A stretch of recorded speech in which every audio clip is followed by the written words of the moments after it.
Integrated rate equations for the first order reaction जो है वो बेटा जी हम लोग देखने वाले हैं। तो सबसे पहले हम लोग स्टार्ट करते हैं। मान लीजिए ये कोई रिएक्टेंट है R, जो कि हम लोगों के पास किस में कन्वर्ट हो रहा है, प्रोडक्ट P के अंदर जो है वो कन्वर्ट हो रहा है। अब फर्स्ट ऑर्डर रिएक्शन कौन सी होती है बेटा जी, इसको मैं समझा देता हूं। ऐसी रिएक्शंस जिसके अंदर रेट ऑफ चेंज ऑफ जो रिएक्टेंट है that is directly proportional to the first power of the concentration of the reactant, मतलब R की पावर 1 के अगर प्रोपोर्शनल होता है तो इस तरह की रिएक्शंस को जो है वो बेटा जी हम लोग फर्स्ट ऑर्डर रिएक्शंस जो है वो बोल देते हैं। तो बेटा जी यहां पे देखो, अगर मैं इसको प्रोपोर्शनैलिटी साइन यहां पे हटाऊं तो माइनस dr बाय dt की जो वैल्यू है दैट इज कांस्टेंट टाइम्स यहां पे R की कॉन्सेंट्रेशन जो है वो 1 के बराबर यहां पे हो जाएगी। इसके बाद बेटा जी अगर फर्दर सॉल्व किया जाए तो माइनस dr बाय r जो है that is equal to k times जो है वो dt के बराबर हो जाएगा। ये कैसे आया, इधर मल्टीप्लाई में था, नीचे आके डिवाइड में हो गया, और ये इधर डिवाइड में था, इधर जाके मल्टीप्लाई में हो गया। तो अब ये माइनस साइन जो है इस पर्टिकुलर जगह पे, इसको मैं दूसरी साइड पे जो है वो लेके जा रहा हूं, तो माइनस साइन जो है वो मैं यहां पे जो है वो रख रहा हूं। अब बेटा इसके बाद हम लोग करेंगे इसका इंटीग्रेशन। इंटीग्रेशन करने के बाद जो है वो अपने को इसकी लिमिट्स सेट करनी है। तो लिमिट्स किस तरीके से सेट की जाती हैं, सबसे पहले मैं ये अज्यूम कर लेता हूं टाइम 0 पे, मतलब जैसे ही मैंने रिएक्शन को स्टार्ट किया उस टाइम पे जो रिएक्टेंट्स की कॉन्सेंट्रेशन थी that is equal to R0, और किसी भी time t is equal to t पे जो हम लोगों के पास रिएक्टेंट की कॉन्सेंट्रेशन थी वो मैंने RT मान ली, मतलब R0 is the concentration of the reactant at t is equal to 0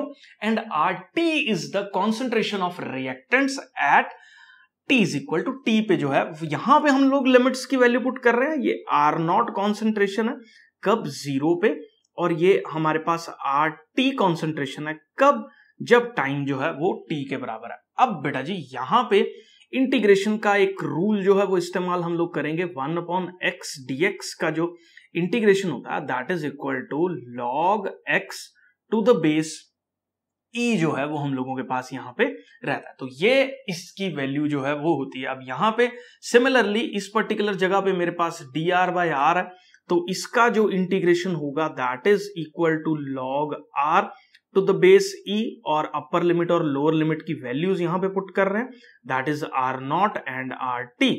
और ऐसे ही देखो बेटा जी माइनस k कांस्टेंट था वो मैंने यहां पे बाहर लिख दिया।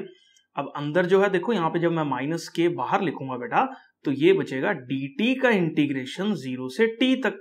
इस पर्टिकुलर चीज की जो वैल्यू है बेटा वो मैं यहाँ पे t लिख रहा हूं, और साथ ही जो है वो अपर लिमिट और लोअर लिमिट्स जो है वो हम लोगों ने यहाँ पे पुट कर दी। आई होप बेटा जी यहां तक जो है वो क्लियर है।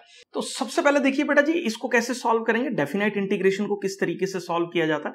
पहले इसमें अपर लिमिट पुट की जाएगी, माइनस जो है फिर लोअर लिमिट की जाती है। तो यहां पे देख लो, जब हम लोग अपर लिमिट पुट करेंगे तो दैट इज RT, माइनस जब हम लोग बेटा लोअर लिमिट पुट करेंगे तो दैट इज R0, और यहां पे सेम काम जो है वो हम लोग कर रहे हैं, minus k times upper limit जब पुट करेंगे that is t, minus lower limit जब पुट करेंगे तो 0 के बराबर जो है वो हो जाएगा। अब यहां पे बेटा जी एक रूल है हमारे पास, वो क्या कि log m माइनस जो log n है दैट इज इक्वल टू किसके बराबर है हमारे पास, log m बाय n के जो है ये बराबर होता है।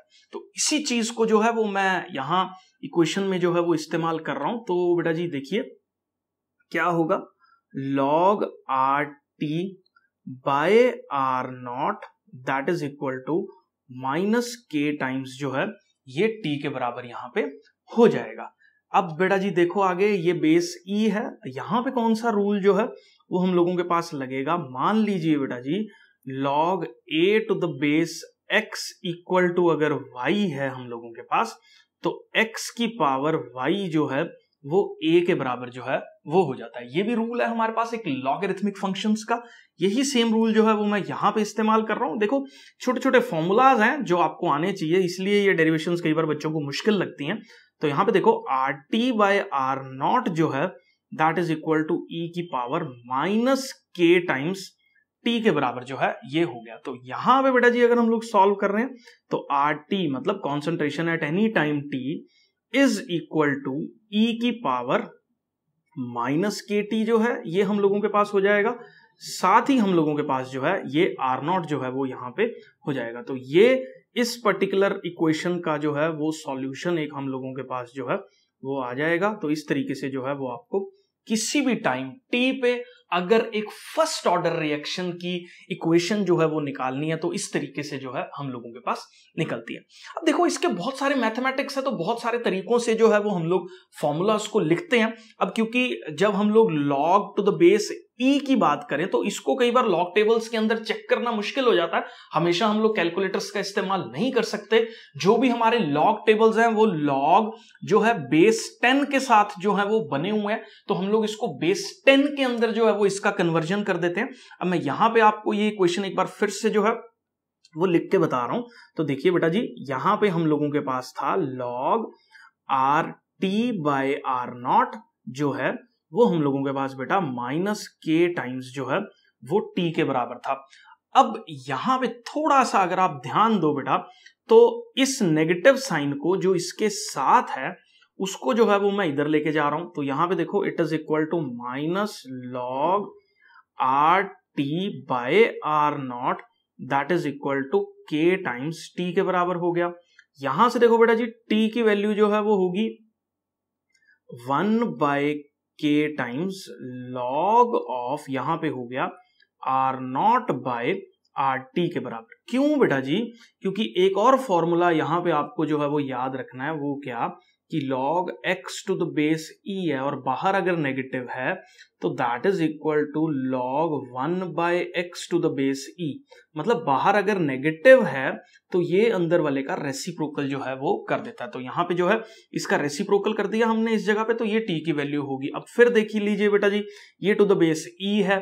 अब बेस e को बेस 10 में जब हम लोग कन्वर्ट करते हैं ना, तो ये एक मेन फॉर्मूला जो क्वेश्चंस के अंदर हम लोग जो है वो इस्तेमाल करते हैं, दैट इज 2.303 बाय के, साथ ही log of R naught by R T to the base 10 जो है वो हम लोगों के पास ये हो जाएगा। तो ये जब भी न्यूमेरिकल्स वगैरह को हम लोग जो है वो सॉल्व करते हैं तो इन फॉर्मूलाज को जो है वो इस्तेमाल कर लिया जाता है। आई होप थोड़ा सा ये मैथमेटिकल था, आपको क्लियर है। अब बेटा जी कॉन्सेप्ट आता है कि कौन कौन सी रिएक्शंस जो है वो हम लोगों के पास फर्स्ट ऑर्डर काइनेटिक्स को जो है वो फॉलो करती हैं। तो बेटा जी देख लीजिए, हम लोगों के पास अगर मैं पहली कैटेगरी की बात करूं तो जितने भी हमारे पास रेडियो एक्टिव डिकेज है ना, जहां पे भी रेडियो एक्टिविटी देखने को मिल रही है, वो सारे के सारे रेडियो एक्टिव डिकेज जो है वो एक फर्स्ट ऑर्डर काइनेटिक्स को जो है वो फॉलो करते हैं। अब इस काइनेटिक्स की सबसे बड़ी खास बात पता क्या है? क्योंकि देखो रेट ऑफ रिएक्शन जो है वो कॉन्सेंट्रेशन पे डिपेंड कर रहा है रिएक्टेंट की। अब सोचने वाली बात है यार, एक चीज आप एकदम बहुत इजी है इस चीज को अंडरस्टैंड करना, वो क्या कि जैसे जैसे बेटा टाइम निकलता रहेगा रिएक्टेंट्स की कॉन्सेंट्रेशन जो है वो हम लोगों के पास क्या होती रहेगी? कम होती रहेगी। क्यों? क्योंकि रिएक्टेंट्स जो है वो हम लोगों के पास किसके अंदर कन्वर्ट हो रहे हैं? प्रोडक्ट्स के अंदर जो है वो कन्वर्ट हो रहे हैं। अगर रिएक्टेंट्स की कॉन्सेंट्रेशन जो है वो डिक्रीज कर रही है, इसका मतलब जो रेट ऑफ रिएक्शन हम लोगों के पास, हमने जो सबसे पहले लिखा rate of reaction that is constant times the concentration of the reactant. अब क्योंकि कंसंट्रेशन ऑफ द रिएक्टेंट कम हो रही है तो इसका मतलब रेट ऑफ रिएक्शन भी जो है वो कम हो रहा है। तो ये एक ऐसा रेट ऑफ रिएक्शन है जो टाइम के साथ साथ स्लो डाउन करता रहता है, धीरे होता रहता है। इस चीज का कारण क्या है बेटा जी? क्योंकि रिएक्टेंट्स कम हो रहे हैं, क्योंकि रेट ऑफ रिएक्शन रिएक्टेंट्स की कॉन्सेंट्रेशन के प्रोपोर्शनल है, इसीलिए उसका रेट कन्वर्ट होने का प्रोडक्ट्स के अंदर जो है वो भी हम लोगों के पास जो है वो कन्वर्ट कम हो जाएगा। तो ये चीज जो है वो जीरो ऑर्डर काइनेटिक्स में जो है वो नहीं देखने को मिलती है, क्योंकि जीरो ऑर्डर काइनेटिक्स में पावर जीरो है। मतलब रत्ती भर फर्क नहीं पड़ रहा कि रिएक्टेंट की कॉन्सेंट्रेशन क्या है, उसको बस प्रोडक्ट में चेंज होना है और एक फिक्स्ड रेट के साथ चेंज होना है। लेकिन फर्स्ट ऑर्डर काइनेटिक्स में जो है वो इस तरीके से नहीं है, क्योंकि रिएक्टेंट्स की कॉन्सेंट्रेशन डिक्रीज कर रही है। वैसे ही हम लोगों के पास जो रेट ऑफ रिएक्शन है फर्स्ट ऑर्डर काइनेटिक्स के अंदर वो भी जो है वो कम होता रहेगा। ये एक बहुत इंपॉर्टेंट पॉइंट है जो आपको समझना है। इसके बाद बेटा जी हम लोग जो है वो ग्राफ देखेंगे इस पर्टिकुलर इक्वेशन का। ये फर्स्ट ऑर्डर काइनेटिक्स की जो है वो इक्वेशन है। तो log आर टी मतलब eight any time T concentration जो है वो कितनी है? माइनस के टी, और log आर नॉट है। इस पर्टिकुलर इक्वेशन को बेटा जी मैं कंपेयर कर रहा हूं y is equal to M X plus C एक स्ट्रेट लाइन्स की इक्वेशन के साथ। वाई एक्सिस पे जो है वो मैंने लॉग आर जो है वो प्लॉट कर रखा है और एक्स एक्सिस पे जो है वो मैंने टी जो है वो प्लॉट कर रखा है। अगर हम टी इज इक्वल टू 0 की बात करें तो हम लोगों के पास जो कॉन्सेंट्रेशन है that is equal to log R naught के बराबर जो है वो कॉन्सेंट्रेशन हो जाएगी। इसके बाद बेटा जी इस पर्टिकुलर ग्राफ का स्लोप जो है वो हमारे पास नेगेटिव स्लोप है और यहां पे देखो बेटा जी ये डिक्रीज जो है वो करेगा और यहां पे अगर हम स्लोप को कंपेयर करें तो माइनस के बराबर जो है वो इसका स्लोप हम लोगों के पास जो है वो आ जाएगा। एक चीज और है बहुत इंपॉर्टेंट ध्यान देने वाली, वो क्या कि क्या फर्स्ट ऑर्डर काइनेटिक्स की रिएक्शंस कंप्लीट होती हैं? तो बेटा जी याद रखो जिन रिएक्शंस का भी ऑर्डर जो है वो ग्रेटर देन इक्वल टू 1 है those reactions never go for completion। क्यों? क्योंकि रेट हाफ होता रहेगा और टाइम जो है वो इंक्रीज करता रहेगा। क्योंकि देखो जैसे जैसे टाइम बढ़ रहा है रिएक्टेंट्स की कॉन्सेंट्रेशन जो है वो कम हो रही है, तो कितना फास्टली वो रिएक्टेंट प्रोडक्ट में कन्वर्ट हो रहा है वो भी डिक्रीज कर जाएगा। जैसे जैसे वो डिक्रीज करता रहेगा क्योंकि बिलियंस मतलब ट्रिलियंस ऑफ एटम्स जो है, मोल्स ऑफ एटम्स जो है वो उसके अंदर प्रेजेंट है, हाफ होते रहेंगे। 100 है तो 50, 50 है तो 25, 25 है तो 12.5, 12.5 मोल्स है, तो इस तरह से हाफ चलता रहेगा, खत्म जो है वो नहीं होती हैं फर्स्ट ऑर्डर काइनेटिक्स की जो रिएक्शंस है। इसके बाद बेटा जी हम लोग बात करेंगे हाफ लाइफ की। तो हाफ लाइफ हम लोगों के पास जो कॉन्सेप्ट है काफी सिंपल है। तो मान लो मैंने इनिशियल कॉन्सेंट्रेशन किसी भी रिएक्टेंट की जो है वो R0 ले रखी है, कितनी देर में उस रिएक्टेंट की कॉन्सेंट्रेशन जो है वो R0/2 हो जाए, मतलब कितनी देर में जितने मैंने मोल्स ऑफ रिएक्टेंट्स जो है वो लिए हैं वो कितनी देर में हाफ कॉन्सेंट्रेशन को जो है वो अचीव कर रहे हैं, उसी को हम लोग जो है वो क्या बोल देते हैं, हाफ लाइफ जो है वो बोल देते हैं। आई होप यहां तक जो है वो क्लियर है। अब हाफ लाइफ का फॉर्मूला यहां से हम लोग जो है वो डिराइव कर लेते हैं। तो ये पहले हम लोग बेसिक फॉर्मूला लिख लेते हैं 2.303/K। यहां पे हम लोगों के पास था R0/RT के बराबर जो था यहां पे हम लोगों के पास था। अब RT जो कि रिएक्टेंट की कॉन्सेंट्रेशन एट टाइम T है वो मेरे पास जो है वो R0/2 हो जाएगी। तो इसी इक्वेशन में जो कॉन्सेंट्रेशन है उसको मैं R0/2 जो है वो पुट करूंगा। तो यहां पे देखो ये इस जगह पे हम लोग लिखेंगे इसको T हाफ, क्योंकि ये हाफ लाइफ है।